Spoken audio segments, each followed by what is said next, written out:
Hello, chers amis. Comment traduire prendre en anglais? Vous avez raison, c'est to take. Sauf que to take, de nombreuses fois, ne fonctionne pas pour traduire prendre en anglais.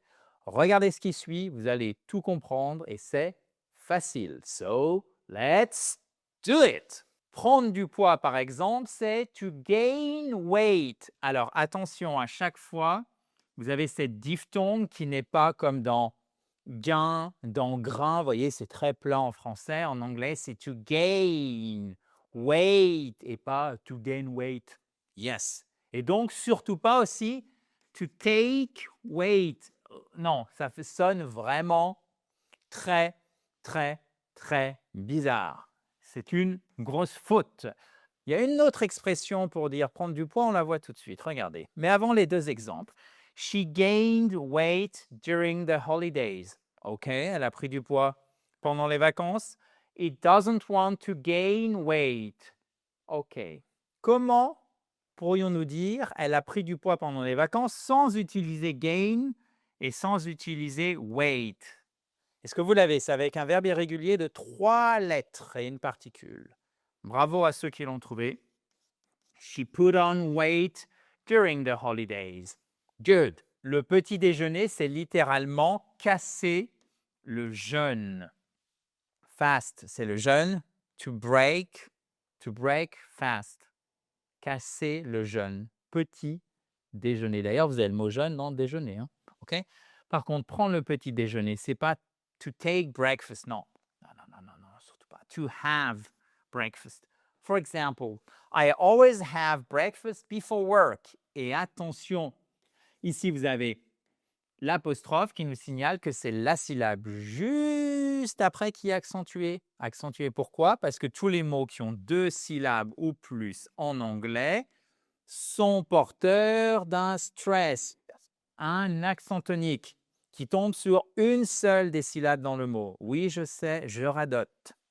Je fais de mon mieux, je me soigne, mais ça revient à chaque fois. Désolé. To break, c'est ici. To have breakfast. So easy. I always have breakfast before. Yes, is it before work? Yes, it is before work. Actually, I never have breakfast. Anyway, did you have breakfast this morning? Did you have breakfast this morning? On remonte. Pourquoi? Parce que c'est une yes, no question. Good job. Évidemment, toujours avec modération. Prendre un verre, to have a drink. OK, j'adore ce nouveau tableau parce que je peux tout effacer avec la main. C'est un grand fantasme d'écolier. C'est magnifique, sans se salir. Voilà, alors après cette digression particulièrement inutile, chers amis, reprenons ces deux exemples. Prendre un verre, to have a drink. For example, let's have a drink after work. OK. Would you like to have a drink? Would. Ici, c'est un ou court et on ne prononce pas le L. Donc, ce n'est surtout pas would you like. Non. Would you like? Would. Would you like to have a drink? Okay. So, to gain weight, to have breakfast, to have a drink. Continuons in a joyful atmosphere, dans la joie et la bonne humeur. Prendre froid. Là aussi, ce n'est pas le verbe to take, ou en fait, c'est attraper un rhume. To catch a cold, okay? For example, I caught a cold last week. Attention, ici, c'est cold, cold. C'est pas call, c'est cold, OK? Vous avez ici la diphtongue. Et ici, c'est caught, c'est pas coat. No, no, no. I caught. C'est entre le A et le O, pardon, français, c'est plus proche du A, voyelle longue. Caught. Caught, avec le bas de la bouche. I caught a cold last week. Wear a coat, et pas a caught. Wear a coat, je sais. La prononciation, c'est vraiment la grosse difficulté de l'anglais. Wear a coat or you'll catch a cold. Or you will. Ici, c'est la contraction de will. Catch a cold. C'est bon? OK.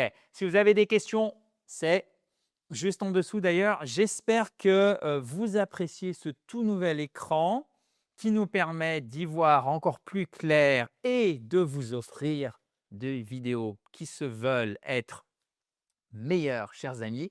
Et d'ailleurs, en parlant de meilleur, donc d'améliorer, ce que vous pourriez faire pour votre niveau en anglais, c'est tout simplement télécharger toutes les slides et faire le quiz d'application. Évidemment, attention, ce n'est pas fini, mais vous pouvez le faire maintenant ou juste après le cours en cliquant sur le i en haut à droite ou sur le lien qui est juste en dessous.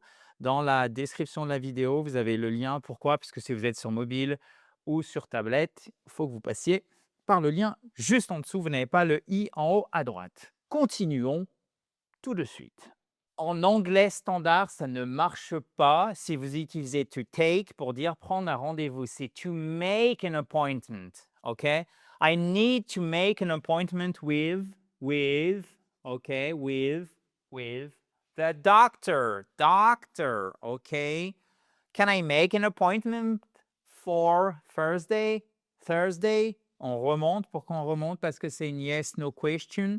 Et regardez bien, comme à tous les noms de mois et aussi à tous les noms de semaine, vous avez à Thursday une majuscule. Et ceci, certes, ne s'entend pas à l'oral, mais pardon, j'en perds mon français, mais ce n'est pas non plus une coquetterie intellectuelle. C'est très, très important. Ce T en majuscule, il faut absolument le mettre pour tous les noms de semaine, pour tous les mois de l'année. Vous avez, quand c'est en toutes lettres, bien évidemment, si vous avez 04 pour avril, pas besoin de majuscule. Vous avez la première lettre qui est en majuscule. So, to make an appointment, exactement, prendre un rendez-vous. Alors, parfois, vous aurez to take a decision, mais c'est vraiment assez formel et plutôt British English. Donc, en Standard English, c'est vraiment to make a decision. OK, she made, et oui, puisque au passé et au participe passé, c'est made, made. Souvenez-vous de made in France, fait en France, fabriqué en France.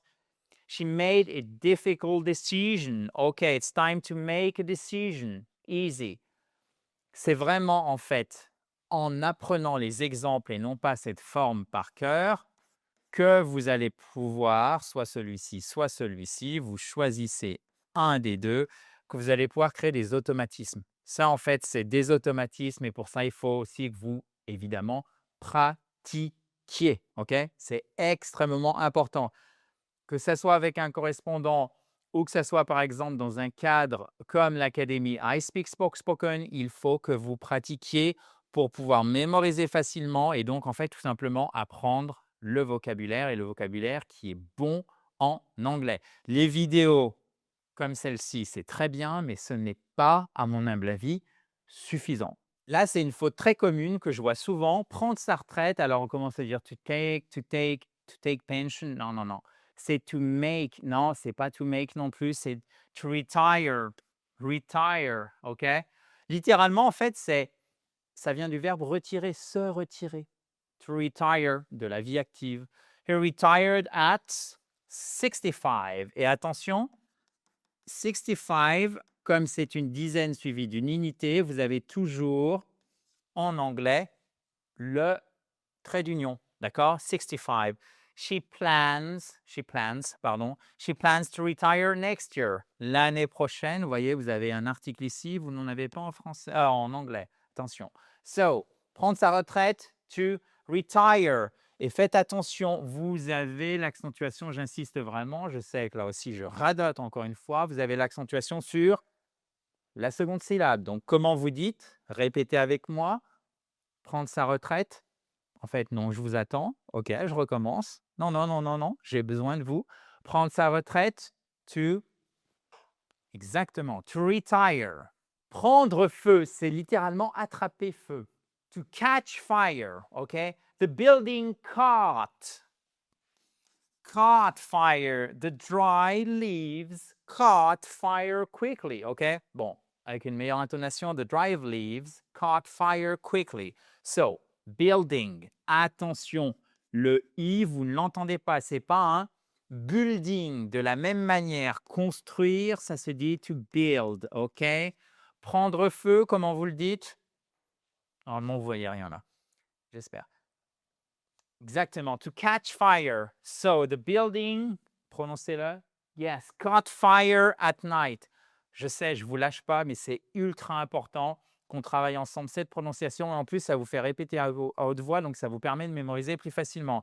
The dry leaves, les feuilles sèches, une feuille sèche, pardon, les chaussettes de l'archiduchesse. A dry leaf, perfect, leaves, leaf. So the dry leaves caught fire quickly. Yes, unfortunately.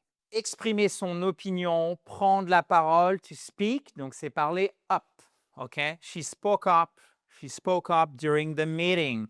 Meeting, c'est, ça peut être dans, par exemple, vous avez une assemblée de citoyens qui parle avec un sénateur. Là, ça sera aussi un meeting, ok? Don't be afraid to speak up. Prendre la parole, ok? Ça, c'est vraiment du vocabulaire typiquement qui vous permet d'atteindre un bon niveau intermédiaire. To step back, en arrière, c'est prendre. C'est à la fois au sens propre, vu reculer d'un pas, to step. Step back, please. Là, vous faites comme ça, vous écoutez, et ou pas, et prendre du recul, to step back, ok? So you need to step back and think clearly. You need to step back and think clearly. Let's step back and look at the big picture. Look at the big picture, c'est prendre du recul, c'est regarder les choses de manière globale. And look at the big picture. Picture and look, okay? Et pas look at the big picture. Yeah, perfect. Et prendre de l'avance, que ça soit au sens propre ou au sens figuré, c'est to get ahead. Là, évidemment, attention, vous voyez, ce petit E atténué, là, c'est juste pour traduire ceci et tout le reste, c'est votre voyelle accentuée. Donc, ce n'est pas ahead, c'est ahead. Vous entendez la différence, vous entendez entre ahead et ahead. Ça n'a rien à voir. To get ahead. She got ahead by working extra hours. Attention, le H ne se prononce pas. C'est une des très rares exceptions en anglais où un mot commençant par le H ne voit pas ce H être prononcé. Donc, c'est hours. Exactement comme le mot les nôtres, hours. OK? She got ahead by working extra hours. OK. Start early to get ahead of the others. Et c'est pas of the others parce que ici, vous avez un son voyelle. Of the others.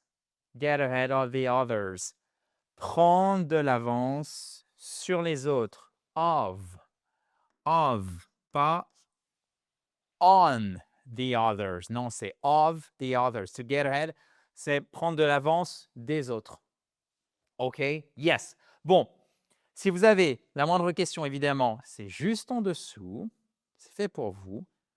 Et même chose, si vous voulez télécharger les slides, faire le quiz d'application, vous avez le lien dans la description de la vidéo ou ici.